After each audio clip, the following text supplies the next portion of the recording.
tema de hoje, vocês estão me ouvindo? Sim. O tema de hoje, ele trata a respeito de uma coisa que a gente aborda aqui com muita frequência, questão de família. Problema de família. Por que é que nossa família tem problema? Não deveria ter. Por que é que o irmão é de um jeito, o outro irmão é de outro jeito? Mas nasceu da mesma mãe, do mesmo pai? A gente fala assim também, né? Por que é que isso? Qual é a explicação do Espiritismo para isso?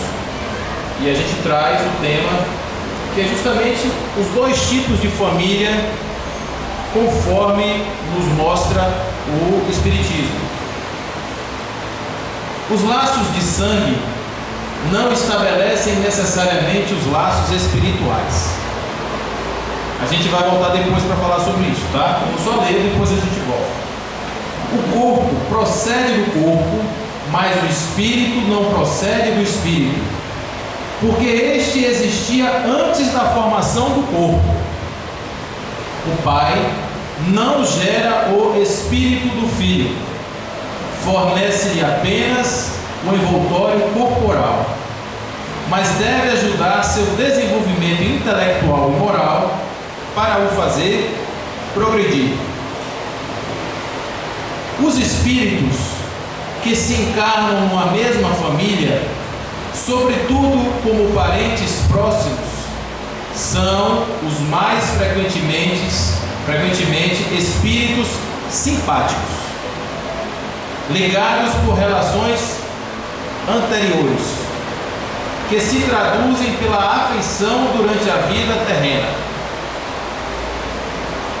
Mas pode ainda acontecer que esses espíritos sejam completamente estranhos uns para os outros, separados por antipatias igualmente anteriores, que se traduzem também por seu antagonismo na terra, a fim de lhe servir de prova. Tá beleza aí? Os verdadeiros laços de família não são, portanto, os da consanguinidade, mas os da simpatia e da comunhão de pensamentos que unem os espíritos antes, durante e após a encarnação. Donde se segue que dois seres nascidos de pais diferentes podem ser mais irmãos pelo espírito do que se fosse pelo sangue. Podem, pois, atrair-se, procurar-se, tornar-se amigos, enquanto dois irmãos consanguíneos podem repelir-se, como vemos todos os dias. Problema moral que só o Espiritismo podia resolver pela pluralidade das existências. Aí, no capítulo específico, capítulo 4, número 13, fala da pluralidade das existências. Ok? Aí você volta a outra apresentação, por favor.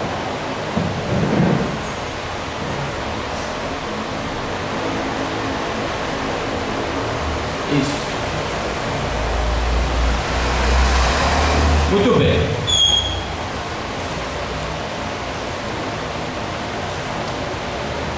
E tendo chegado à casa, nela se reuniu uma tão grande multidão de povo que não podiam nem mesmo tomar seu alimento.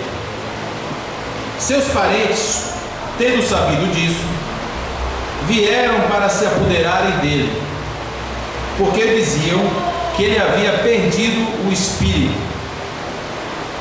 Entretanto, sua mãe e seus irmãos, tendo vindo e ficando do lado de fora, mandaram chamá-lo. Ora, o povo estava sentado ao seu redor. Ele disse: vossa mãe e vossos irmãos estão lá fora, vos chamando. Mas ele lhes respondeu: quem é minha mãe? Quem são meus irmãos? Eis, disse, minha mãe e meus irmãos, aqueles que estavam sentados ao seu redor, porque todo aquele que faz a vontade de Deus, este é meu irmão, minha irmã e minha mãe. Isso está em Marcos, capítulo 3, versículos 20, 21 e 31 a 35, e em Mateus, capítulo 12, versículos de 46 a 50. Está também em Lucas, essa mesma história, contada na pimenta de cada um dos legisladores do Evangelho. Muito bem. Em relação a esse tema, a gente pode olhar essa passagem de Jesus e dizer: que filho ingrato. Essa mãe recebe o filho com uma dura missão: Maria, você vai dar à luz a um menino, e esse menino será o salvador da humanidade. Logo que nasce, o pai de Jesus é chamado por um anjo para levar Jesus para fora, porque o rei Herodes, o Grande, queria matá-lo. Porque quando os 3 reis magos chegaram, inicialmente foram procurar o rei Herodes e disseram que estavam vindo para o nascimento do pequeno rei. E Herodes tomou um susto. Pequeno rei? E manda chamar os sábios do rei. E eles dizem: realmente está nas escrituras que esse menino vai nascer. E ele vira para os 3 reis magos e diz: vão lá, vejam esse menino e tragam notícias dele para que eu também vá adorá-lo. Mentira. Ele queria saber onde o menino estava para ir matar. Quando os reis chegam na casa, não era uma manjedoura, era uma casa na beira da estrada. José e Maria tinham ido para o censo e estavam hospedados numa estribaria na estrada. Eles veem o menino e fazem toda aquela história do incenso, da mirra, do ouro, e vão embora, porque aquela noite um anjo avisa aos reis: não voltem para ter com o grande rei, vão por outro caminho. Quando Herodes fica sabendo, manda matar todas as crianças com idade até 2 anos, porque ele sabia, os monges assim, os sacerdotes assim haviam dito para ele, que aquela estrela tinha aparecido mais ou menos nessa época, e ele pegou pelo tempo da estrela e mandou matar os meninos. Por isso José sai, vai para o Egito, volta, e essa mulher cria esse filho até os 30 anos. Jesus, com 30 anos, chega para a mãe e diz: mãe, vou embora, vou sair de casa. Ele era meio rebelde.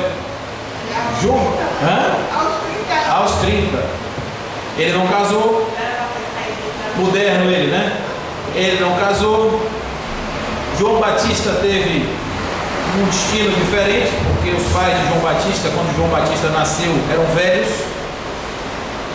Zacarias e Salomé, Zacarias e Isabel, desculpe, eram velhos quando João Batista nasceu.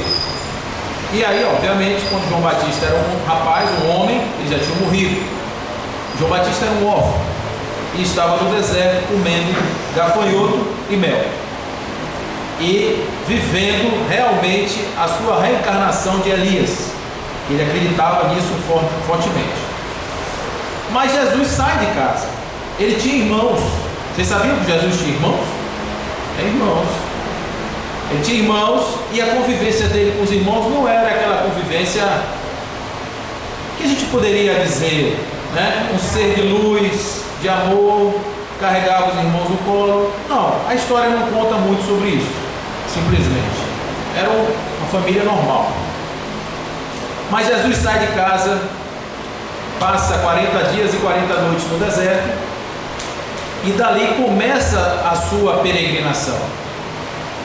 Ele não era uma pessoa rebelde, porque 3 dias depois que ele saiu do deserto, ele vai com a mãe e 3 dos seus apóstolos para um casamento na cidade de Caná.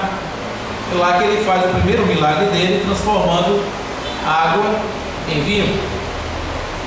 Mas Jesus, no momento em que diz isso, e o fato disso estar repetido nos 3 evangelhos, mostra que isso é um fato de relevância, que a gente tem que prestar atenção nele.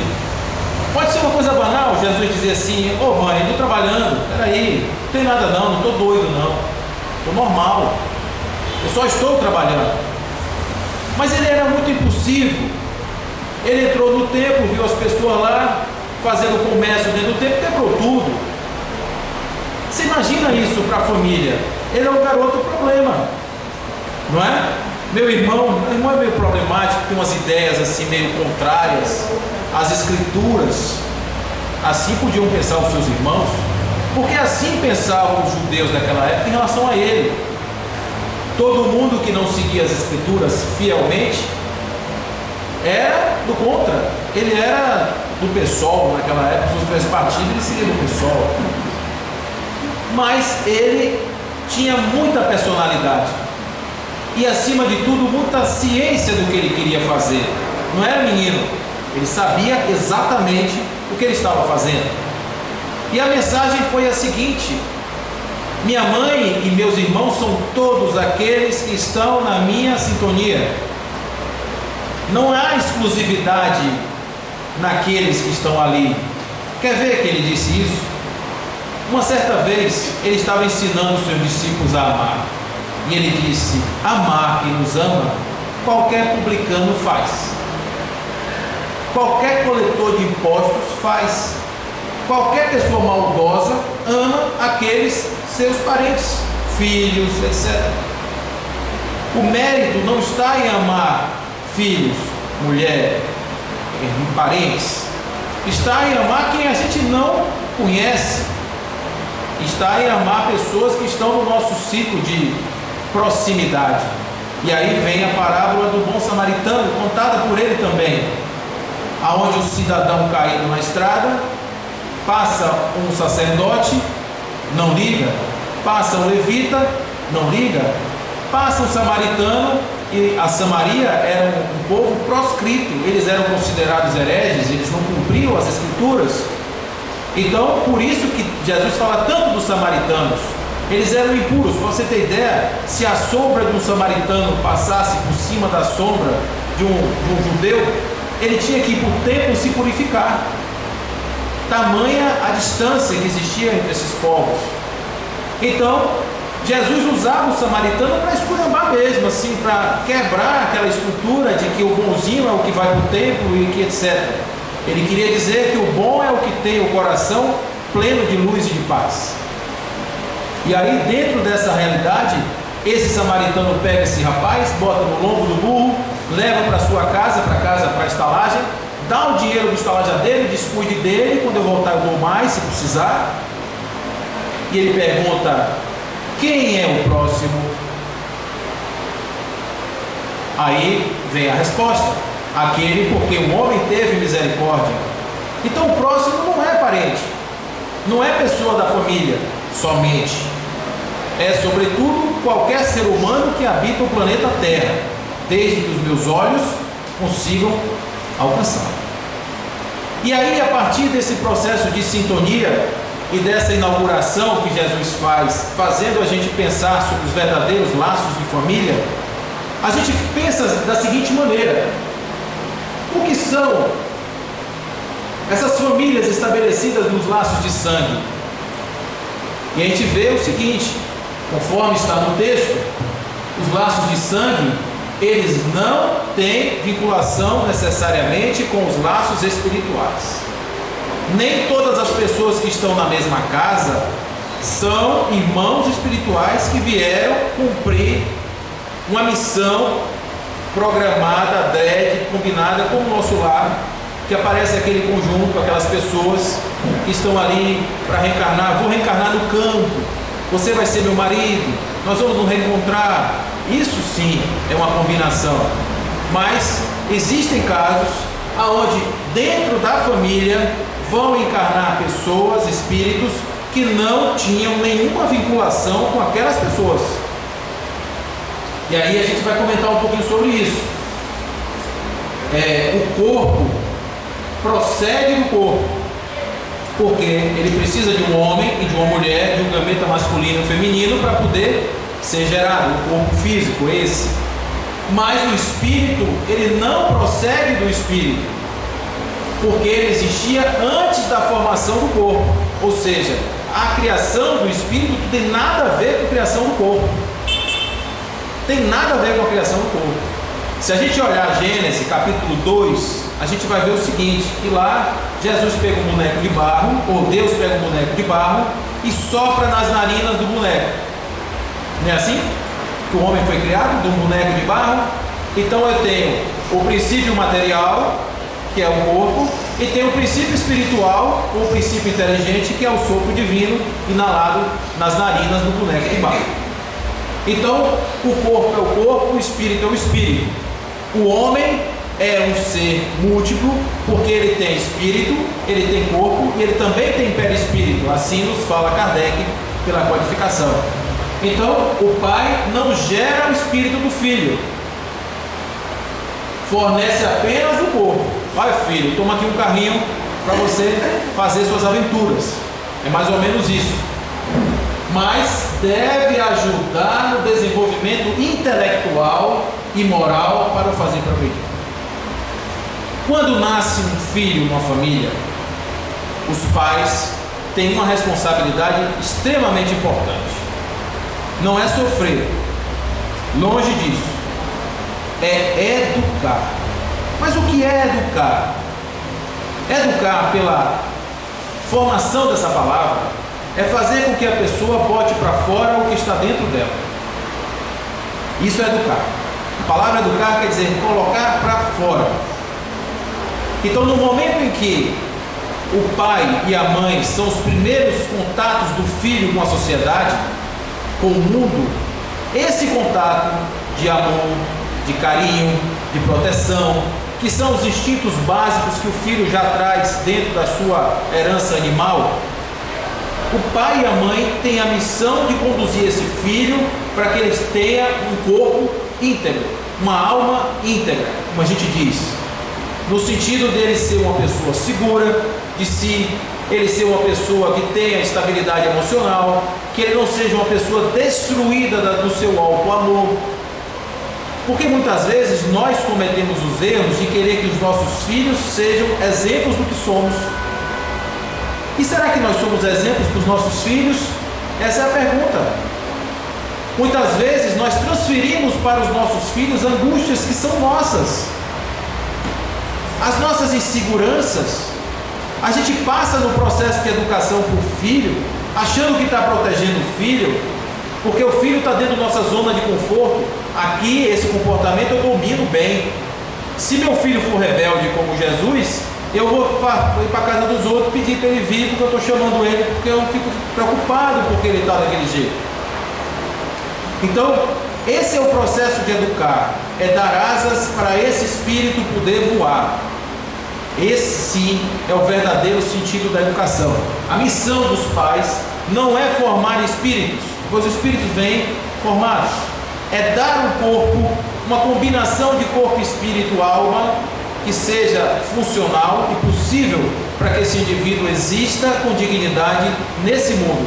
E mais importante, que ele tenha condição de fazer a sua missão que ele veio fazer na Terra. Isso é o mais importante.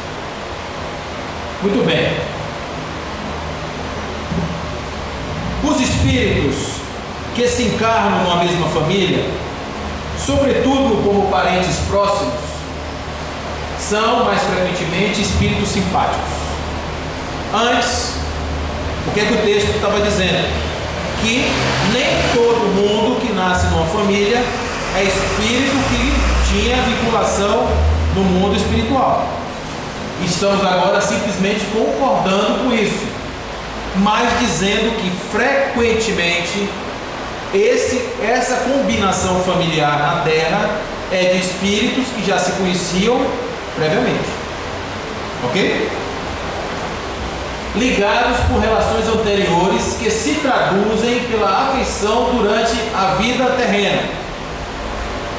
Então, a vida terrena é um formador de laços espirituais. Esse espírito que vem, que não era conhecido, é um espírito novo, que entra naquela constelação familiar. Ele vem por quê? Vários motivos. Primeiro, aquela família, vamos supor, é uma família que brilha numa aura superior de espíritos já iluminados e, portanto, é um ambiente saudável. Aí, no meio desse ambiente saudável, nasce o que se chama aqui muito de ovelha negra. É aquele espíritozinho contraditório, do contra, que não gosta dessa história de harmonia, não, e que o pai, a mãe, o irmão, é isso e aquilo. Por que ele está no meio dessa família? Por que será? É um lobo que foi colocado no meio dos cordeiros para aprender com os cordeiros o caminho da paz.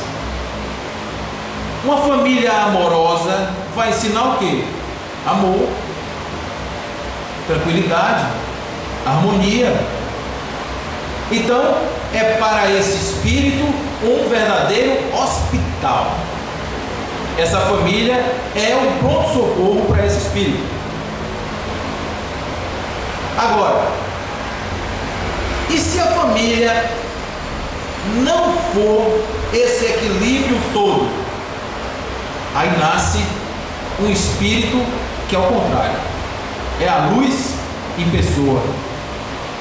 É o contrário. Esse espírito é o médico que encarnou no hospital. Ele encarnou na ala dos pacientes para fazer com que esses pacientes vejam que mesmo com toda a adversidade, eles são capazes de serem felizes, de construir uma relação amorosa, de construir uma relação de tranquilidade e de paz. Então, sempre tem um propósito evolutivo. Família não é expiação.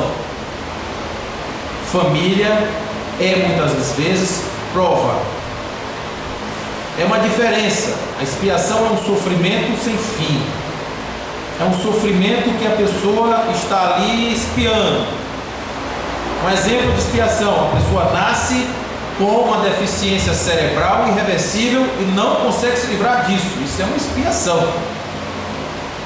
Prova: a pessoa nasce num lar difícil e tem como prova reverter essa situação, porque nenhuma situação de relacionamento é irreversível. Em todas as situações, o perdão e o amor são remédios que fazem todo tipo de milagre. Então, se a pessoa quiser e assim entender, pode transformar uma relação de família adversa numa relação favorável. Basta prestar atenção no código de conduta da lei divina, na lei do amor, que obviamente está aí amplamente divulgada pelos evangelhos. Muito bem. Quais são os laços então verdadeiros entre espíritos? E aí Kardec diz assim: não são os da consanguinidade os verdadeiros laços de família, mas os de simpatia e comunhão de ideias, os quais prendem os espíritos antes, durante e depois das suas encarnações.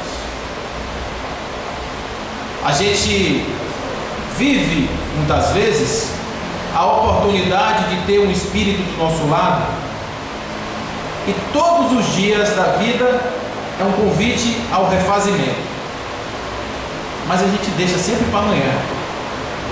Eu vou contar uma história para vocês, que aconteceu comigo. Eu tinha um amigo que foi pai de uma ex-namorada minha, e eles eram muito bem de vida. E um dia, por um revés desse, plano, colo, sareio, coisa assim, ele perdeu tudo. Ficou bem mal.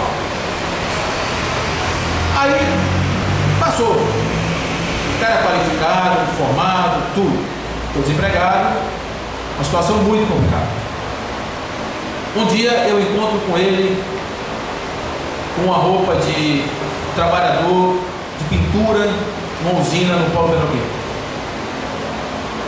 Um cara com uma super qualificação, num trabalho menor, porque não tinha condição. E desse dia eu digo, eu preciso ajudar ele. Mas sempre eu deixava para o dia de amanhã a nossa conversa. Como é que eu posso te ajudar? Será que eu não tenho um contato que eu posso te ajudar? E sabe aquela coisa, vou com um amigo. Ele era um cara muito forte, saudável. E um dia de sexta-feira, ou sábado, ele foi lavar o carro às 6 horas da tarde, teve um AVC e morreu. E eu não tive a oportunidade de ajudar ele. Encarnado. Talvez eu tenha ainda ele desencarnado, ou eu desencarnado e ele desencarnado, ou nós dois, quem sabe, reencarnados. Mas nessa encarnação eu não consegui. E esse é o segredo da vida. Que o dia de amanhã, quem sabe?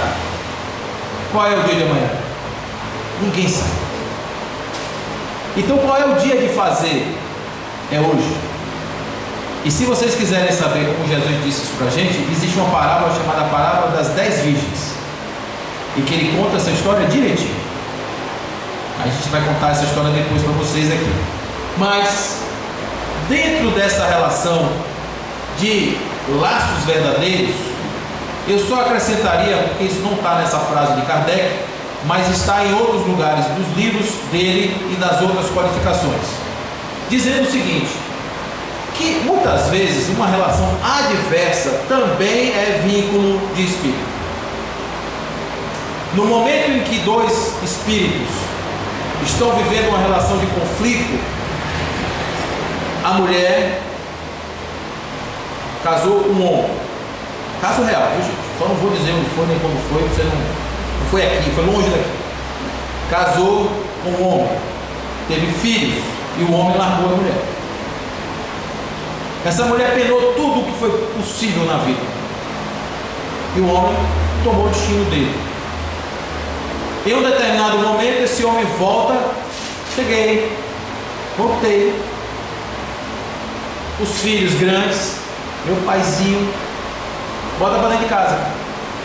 E a mãe, diga aí, diz o que, nosso amigo? Saia. Saia, né? É o que ela está dizendo. Não aguento, não suporto. Agora, isso é a visão que nós temos. Agora eu vou pegar uma câmerazinha e vou pegar nessa história, vou abrir o zoom dessa história, e vou dizer o seguinte: na vida passada, ela largou ele. Na maior dificuldade do mundo, triste, deprimido, ele entrou nas drogas, na bebida, acabou a vida dele por conta disso. 50 anos depois, ela doente, necessitada, volta, e ele não recebe ela, e ela morre. Ela morreu porque ele não deu assistência a ela. Vão esses dois espíritos para o mundo espiritual. Existe harmonia? Existe um conflito. Eles brigaram? Eles se desentenderam? Eles se abandonaram? Eles viraram as costas um para o outro, numa relação de ódio, morreram se odiando ou com uma relação interminada? O que a espiritualidade faz? Meninos, o amor constrói, o perdão constrói. E lá no mundo espiritual, nas colônias, tem aulinha. Os espíritos sentam, assistem às aulas, estudam. Eu achava que eles tocavam harpas nas nuvens, mas não, eles estudam, eles fazem palestras. Espíritos que já passaram por dificuldades vão e mostram o seu case de sucesso lá para eles. Então é um momento de estudo, aqui é o momento da prática. E aí diz assim: vocês entenderam Ah, professor, isso é a coisa mais linda que o senhor está dizendo. Mais fácil do mundo, não existe coisa igual. Eu vou topar ir para lá, para a gente resolver esse problema. Porque na teoria é molinho, e lá estudo teoria. Lá não tem a carne e as coisas da carne, lá não tem o esquecimento, lá não tem o coração, lá não tem a vaidade, lá não tem o orgulho, pelo menos encarnado. Lá tem tudo isso, mas não é encarnado. Então, vamos combinar de voltar de novo? Vamos começar de novo? Vamos, vai ser lindo, maravilhoso. E volta. E se esquece, porque se esquece. Porque se eles se lembrassem das mágoas, eles jamais se apaixonariam como jovens para ter uma família.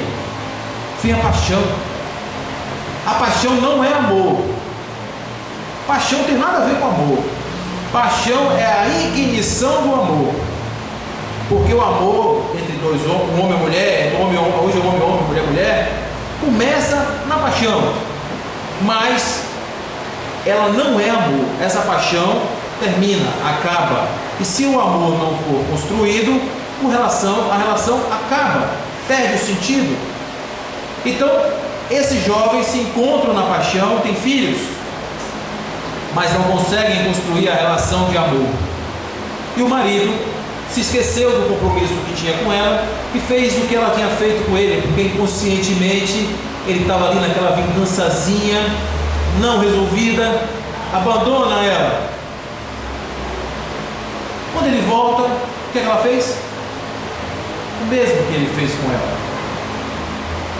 Resolveu alguma coisa esses dois? Que nota tiraram nessa prova? 0. A próxima encarnação, eles vão nascer e mudar. Chipófilo, um no outro. Vocês estão pensando que é brincadeira? É sério. Quando dois espíritos não conseguem se alinhar nessa condição, nesse ensinamento, a natureza dá um jeito de fazer eles ficarem bem coladinhos um no outro. Então, o instrumento principal da sintonia não é só o amor, é qualquer tipo de relação forte que exista entre os espíritos. Por isso que eu digo, tem amigas que dizem assim: na próxima encarnação eu não quero esse homem perto de mim nem morto. Aí eu digo: então trate muito bem dele, seja amorosa, compreensiva, faça a sua parte, porque senão na próxima encarnação vocês vão ouvir de novo marido e mulher. Deus que me perdoe. Então faça seu trabalho direito. Então, gente, é assim, o lar é simples desse jeito. A vinculação espiritual é feita por laços de afinidade, não necessariamente de carinho. Esse laço de amor forma as verdadeiras famílias espirituais. São famílias que a gente vai ver, tem características próprias. A vinculação para o processo de reencarnação é uma necessidade para a depuração dos erros que um cometeu com o outro. Eu, no momento em que estou aqui nessa vida, se eu cometer algum ato contra alguém, eu crio um vínculo com essa pessoa e isso nós vamos ter que resolver, ou agora ou depois. A lei é muito clara: não sairemos daqui antes de pagar o nosso último centavo de dívidas, centil de dívida. Então ele diz, antes, durante e depois das encarnações, os espíritos foram presos por relações de comunhão e simpatia. Então, a combinação da família na Terra existe no mundo espiritual, no planejamento da reencarnação. Tudo o que acontece em nossa vida, na grande maioria das vezes, nós pedimos.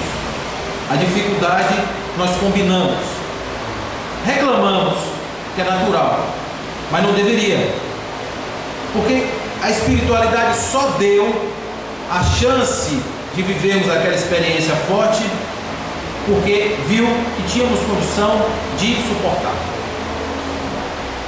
Tudo o que acontece com a gente nessa vida, saiba, a gente tem condição de suportar. Senão, não viria. Quer ver um exemplo? Eu chegasse lá e dissesse, eu quero ser igualzinho a irmã Dulce. Sem chance, meu filho. Nem tente, você não vai conseguir. A família espiritual é duradoura, ela se fortifica pela purificação e se perpetua no mundo dos espíritos através das diversas migrações da alma. A família espiritual é eterna. Não tenham medo de perder quem vocês amam. Não se perde amor. Os laços de amor criam vínculos para sempre entre os espíritos. E os espíritos podem viver experiências até diferentes, mas espiritualmente, quando voltam, eles estarão sempre unidos numa grande festa de louvor ao amor. Porque o amor é o imã que guia e que une o átomo, o universo. É guiado pelo amor. Imagine o que ele não faz com o espírito. 99,9% de um átomo é espaço vazio. E aquela união do átomo é feita por uma energia que a ciência hoje já diz, isso é o amor. Deus está aí. Deus está aí. Então a família espiritual é a família do amor. Ela se constrói na terra. Espíritos que chegaram, alguns não se conheciam e se uniam. Vamos supor que nós nunca nos vimos no mundo espiritual. Estamos construindo aqui uma relação de amor. Essa relação de amor é uma relação que dura para sempre. Um dia nós vamos andando lá na colônia. Como vai você por aqui? Lembra que naquele dia a gente falou desse negócio do nosso reencontro? É assim mesmo que acontece. E nós vamos estar unidos nessa frequência. Existem as comunidades, que são os espíritos que estão vinculados por vibrações mentais. Então, as comunidades dos espíritos que vibram mal, as comunidades dos espíritos que vibram no amor, são comunidades. E existem as famílias, que essas são aqueles agregados mesmo, de simpatia, de vibração, é quase que pulsa como se fosse uma coisa só. Está pertinho de Deus. Essas famílias do amor. As famílias materiais, elas são frágeis, elas são como a matéria, elas se extinguem com o tempo e quase sempre se dissolvem moralmente desde a vida atual. Olha como é diferente.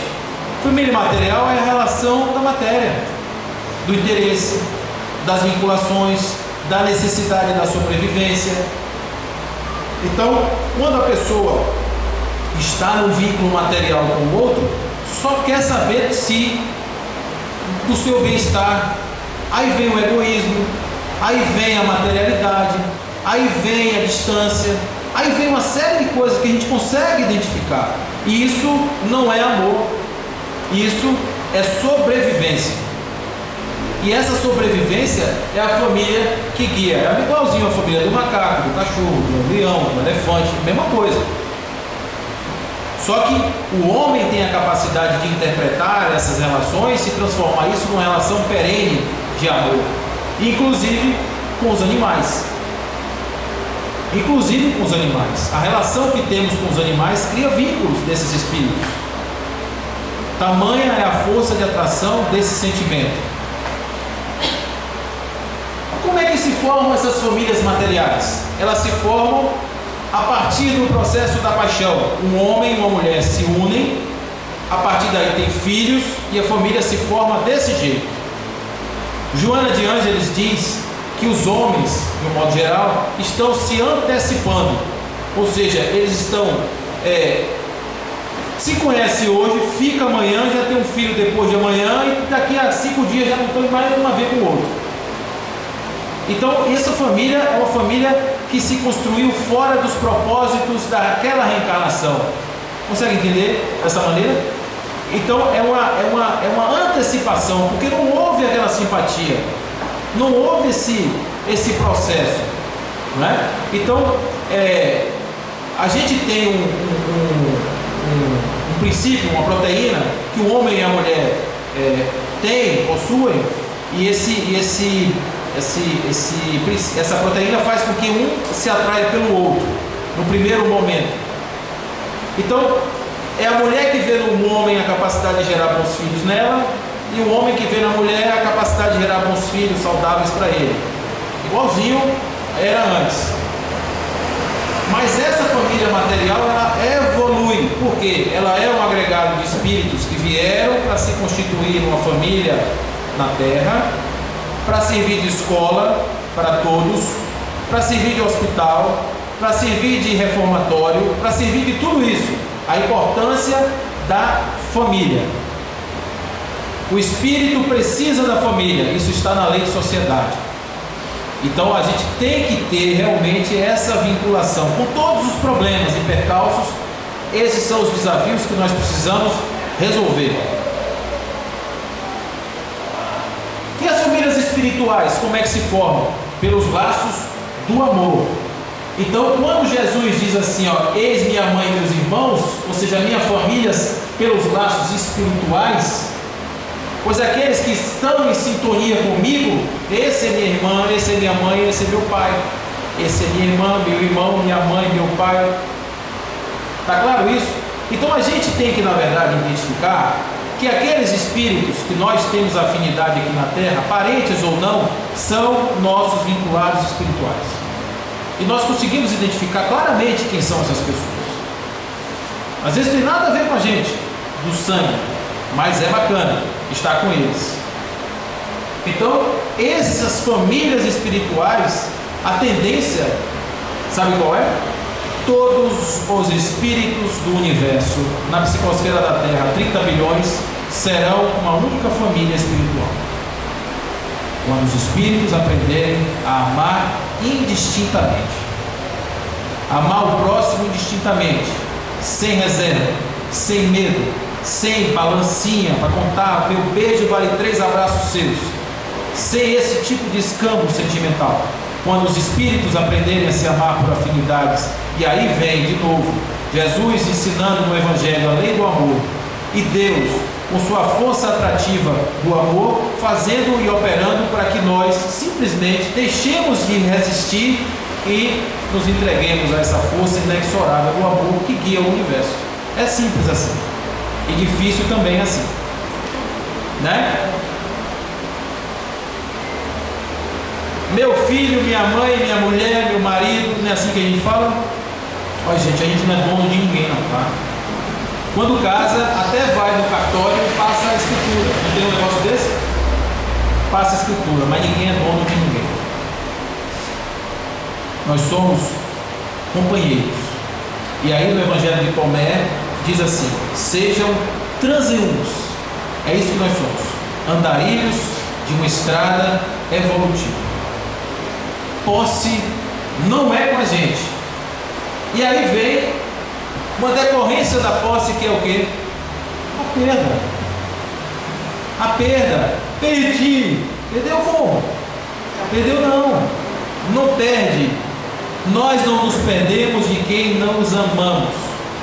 Podemos até nos afastar daqueles que nós não amamos. Isso pode. Mas depois vai voltar de novo. Fiquemos certos disso. A morte é como a curva da estrada. O carro faz a curva, a gente não vê mais, mas continua na estrada. Quando chegar a nossa vez de fazer a curva, olha o carro lá na frente de novo, a gente vai ver. Porque depois da perda, quando a gente aprende a viver essa vida, que somos servos de Deus, Deus nos dá os filhos para nós educarmos. Mas se os nossos filhos se vão, a gente acabou a nossa missão, simples assim. E a gente sente, a gente sofre, a gente sente a perda, mas não a perda do apego, porque eles não nos pertencem. Até para as suas escolhas, eles têm o direito de escolher fazer da sua vida o que quiser. E nós temos que ser portos seguros desses filhos, ancorando quando eles voltarem sentidos para casa, feridos após as suas escolhas, e as opções erradas que fizeram. Nossa missão não é impedir, porque senão eles não conseguem viver as experiências que eles vieram viver, e a gente atrapalha a encarnação deles. Sejamos livres. Agora os filhos que dizem assim: está vendo minha mãe? Está vendo como é que é? Os filhos têm que ter responsabilidade, porque se os pais deixarem os filhos fazerem o que querem de maneira irresponsável, viu, João? O que acontece é nós seremos responsabilizados por isso. Então não pode ser nem um lado nem outro, o aconselhamento, mas com liberdade. E depois da perda vem o reencontro. E tem um escritor que eu gosto muito, que ele é autor de um livro chamado Fernão Capelo Gaivota, que diz assim: não chore nas despedidas, pois elas constituem formalidades obrigatórias para que se possa viver uma das mais singulares emoções da vida, o reencontro. Esse reencontro certo da família espiritual, certo. No momento do desenlace, os primeiros que aparecem são esses parentes da família espiritual que vêm nos ajudar a fazer essa transposição para o lado de lá de maneira tranquila, calma, serena, sem nenhum problema. É para isso que nós vamos entender o sentido dessa corrente de amor que se forma a partir do encontro das pessoas no mundo espiritual. E isso tudo está na lei de Deus, na lei natural, que vige desde sempre. Aí a gente tem a lei da reprodução. A humanidade precisa crescer e evoluir, e é através da reprodução que isso acontece. Nós só estamos aqui porque alguém nos trouxe, e esse alguém é merecedor do nosso carinho, do nosso amor, porque nos permitiu viver uma experiência nesse mundo. A lei de destruição, que está lá no Livro dos Espíritos, questão 686, fala que a morte, o aniquilamento do corpo, é o processo necessário para a renovação da experiência do espírito. Se não houvesse a morte, não teríamos a oportunidade de viver uma outra experiência. Seríamos sempre nessa mesminha. Então, morremos, renascemos uma outra experiência para o nosso crescimento. É para isso que existe a morte. É para isso que existe esse tempinho curto, para a gente não ficar achando que é a eternidade para perdoar os outros. Temos tempo. Perdoar tem que ser agora, amar tem que ser agora, tudo tem que ser feito agora, não pode deixar para depois. Eu não sei o dia de amanhã, e se eu não conseguir? Lei de sociedade, que diz que todos os seres precisam se relacionar, o homem precisa do outro para aprender com o outro as suas necessidades evolutivas. Isso está na lei da sociedade. A lei de causa e efeito, tudo aquilo que a gente faz, a gente recebe de volta. Está tudo vigindo nessa simples relação entre pessoas. E a lei de justiça, amor e caridade, essa eu adoro, essa é a minha, essa é a transversal, é a lei que rege tudo.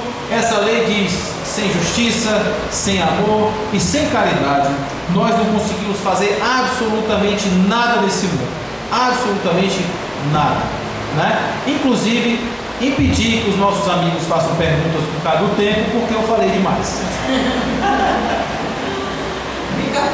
Obrigado.